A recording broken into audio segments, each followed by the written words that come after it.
സംസ്ഥാനത്തെ സ്കൂളുകളിലെയും ആശുപത്രികളിലെയും ബലഹീനമായ കെട്ടിടങ്ങളുടെ വിവരം 2 ആഴ്ചക്കകം നൽകാൻ മുഖ്യമന്ത്രി പിണറായി വിജയന്റെ നിർദ്ദേശം.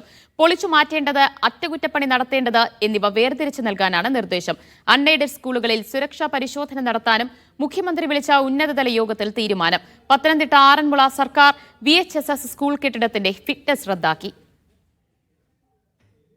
സംസ്ഥാനത്തെ പഴയ സ്കൂൾ ആശുപത്രി കെട്ടിടങ്ങൾ തകർന്നു വീഴുകയും കൊല്ലം തേവലക്കരയിൽ ഷോക്കേറ്റ് വിദ്യാർത്ഥി മരിക്കുകയും ചെയ്തതിന്റെ പശ്ചാത്തലത്തിലാണ് മുഖ്യമന്ത്രി അടിയന്തര യോഗം വിളിച്ചത്.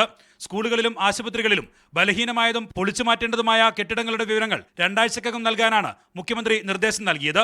സംസ്ഥാന ദുരന്ത നിവാരണ അതോറിറ്റിക്കാണ് നിർദ്ദേശം. പൊളിച്ചു മാറ്റേണ്ടവ, അറ്റകുറ്റപ്പണി നടത്തേണ്ടവ എന്നിവയുടെ വിവരം വേർതിരിച്ച് നൽകണം. സ്കൂൾ കെട്ടിടങ്ങൾ പൊളിക്കുമ്പോൾ അവധി ദിവസങ്ങൾക്ക് മുൻഗണന നൽകണം. പൊളിച്ചു മാറ്റിയ സ്കൂൾ കെട്ടിടങ്ങൾ പണിയും വരെ ക്ലാസുകൾ നടത്താൻ തദ്ദേശ സ്ഥാപനങ്ങളും PTA-യും വിദ്യാഭ്യാസ വകുപ്പും പകരം സംവിധാനം കണ്ടെത്തണം. അൺഎയ്ഡഡ് സ്കൂൾ കെട്ടിടങ്ങളുടെയും സുരക്ഷാ പരിശോധന ഇതോടൊപ്പം നടത്താൻ മുഖ്യമന്ത്രി നിർദ്ദേശം നൽകി. അപകടാവസ്ഥയിലുള്ള പൊതുകെട്ടിടങ്ങളുടെ വിശദാംശങ്ങൾ രേഖപ്പെടുത്താൻ സോഫ്റ്റ്വെയർ നിർമ്മിക്കാനും യോഗത്തിൽ തീരുമാനമായി. ഇലക്ട്രിക് കാര്യങ്ങൾ പരിശോധിക്കാൻ ചീഫ് ഇലക്ട്രിക്കൽ ഓഫീസർ, തദ്ദേശ സ്വയംഭരണം, പൊതുമരാമത്ത് വകുപ്പ് ഇലക്ട്രിക്കൽ എഞ്ചിനീയർമാർ എന്നിവർ ചേർന്ന പരിശോധനാ സംവിധാനവും ഏർപ്പെടുത്തും.